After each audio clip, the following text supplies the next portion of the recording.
и който дохожда при мене няма да го изпадавам, защото слязам от небето.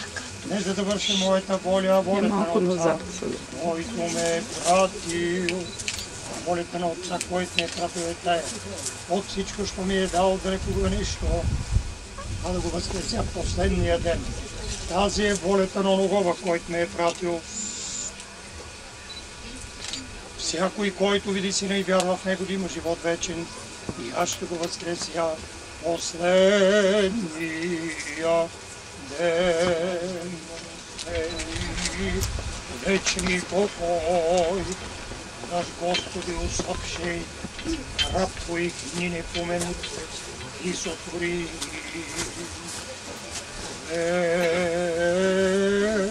Вечною памят. Бог посхитил покритики нас, помилует, яко плаки човекът. Господи Исусе Христе, Боже наш, помилуй нас. Амин. Амин. Бог да ви прости, вечно да бъде.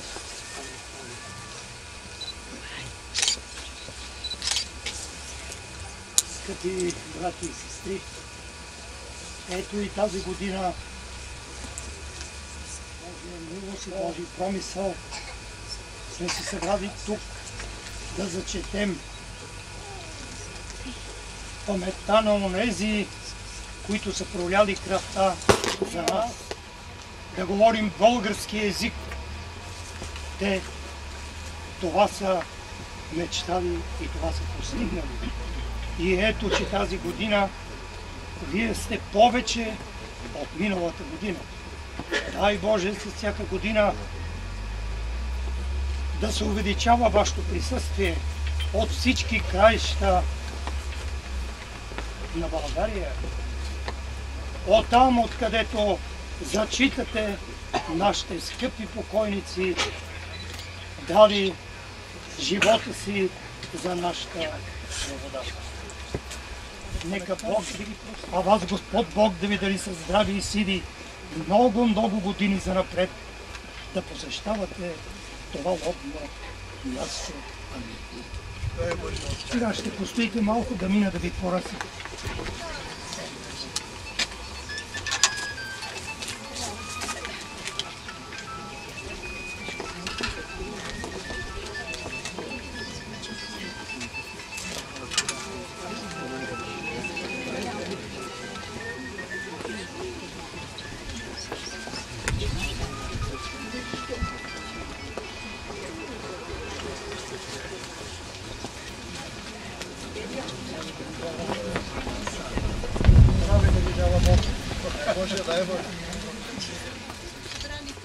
На лобното място на Ботевия четник на Мерва Поляна при село Желява, с особено вълнение и признателно сме тук, за да почетем паметта на загиналите в борбата за национално освобождение.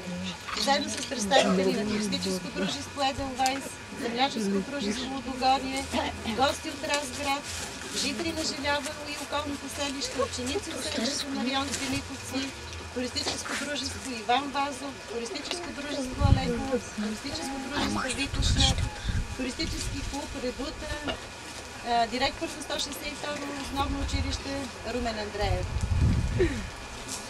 Всеки народ има своите герои, чието дело и саможертва служи за пример и разпалва националната ни гордост. Има личности в историята, които никога няма да бъдат забравени, никога няма да слязат от върха на своето величие. Една от тях е личността на поета-революционер Христо Ботев. Идеята за свобода е всесилна и любовта към нея всичко може да направи, казва той. Обаянието на Ботев расте всеки ден у нас. Неговият дух живее и влезва в душите на младежта. Христо Ботев дава колосален пример в осъществяването на основната историческа задача на своето време. Той разбра както никой друг душата на народа, проникна в миналото, почувства трагизма на неговата историческа съдба, усвои прогресивните революционни традиции. Желанието да бъдеш свободен изисква даване на жертви. Това е път, но път към безсмъртието, по който тръгва Ботев и неговите четници. Организирането на Ботевата чета става в Румъния. На 10 април 1876 г. в Букурещ се срещат Христо Ботев, Никола Обретенов и Георги Апостолов. Те решават да организират четата, която на 11 май да премине в Дунава. Организаторите на четата приемат тя да има стройна военизирана структура. За неин войвода е отреден поетът-революционер Христо Ботев. Извезва се изнаме с надпис "Свобода или смърт" и "На оръжие, братя", което е най-краткото послание за свещената 16-та година. Роден в село Благоево, Разградско, отгледан и закърмен в любов към България. По негова идея се прави опит за създаване на таен революционен комитет. След неговото съветяване, за да избегне арести и репресии, твърде млад той се принуждава да напусне родното си село. Първоначално се установява в Русе, след което се прехвърли в Румъния. Там се свърза с българските революционери и емигранти, което го формира като изключително смел, решителен борец за свободата и своето поробено отечество. Ангел Тодоров оказва помощ на нуждаещите се българи градинари, емигранти, подпомага със свои средства за купуването на оръжие за революционната им дейност. Той е сред първите записали се в четата на Ботев. Записва се под името Ангел Тодоров и с това име той е познат в нашата история. Той е единственият четник от района на Лудогорието. Бойният път на Ангел Тодоров е пътят на Ботевата чета, с която той взема участие във всички водени от нея сражения. Това се оказва неговият път към безсмъртието. След тежката битка при Люти брод, преследван от бълшибозуците, той успява да стигне до Елешнишкия манастир в Света Богородица. Малко по-късно на Мерва поляна той намира своята мъченическа смърт. Героизмът и трагичната смърт на младия човек респектира и ни задължава. Кара ни да се преклоним пред неговия живот, да се храним и предадем памета за него. Село Желява съхранява и также памета за Ботевия четник Ангел Тодоров. Има съхранени много спомени и писмени свидетелства за почитане на неговата памет.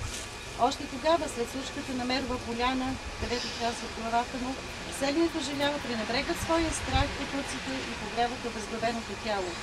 По-късно, след освобождението, Стоил Величков, който е член на Желявския революционен комитет, поставя кръст върху гроба, паметен знак за геройството и голямото родолюбие на Ангел Тодоров. Укрилени от голямата си любов към отечеството и отдавайки заслужена почет към героите, дали живота си в освобождението, желявчани решават да пренесат костите. И това не е случайно. Делото на Ангел Тодоров е свято, велико.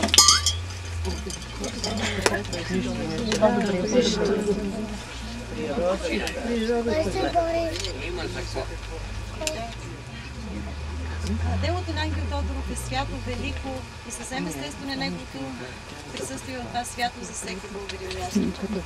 Първите сведения за почитане памета на Ботевия четник сочат неговото белязване на Спасовата. Воден от чувство за късен памета на Ботевия четник дал живота си за свободата и за увеличаване на неговия подвиг по предложение на Ивон Томов изграждат паметник, който се открива официално през 1943 година. Паметникът първоначално е с лице лобно място на незнаен Ботев четник. Най-голяма заслуга за издирване на името и родното място на четника има Никола Данчев, който посвещава голяма част от своя живот на родолюбива работа по проучване и популяризиране делото и живота на Ангел Тодоров.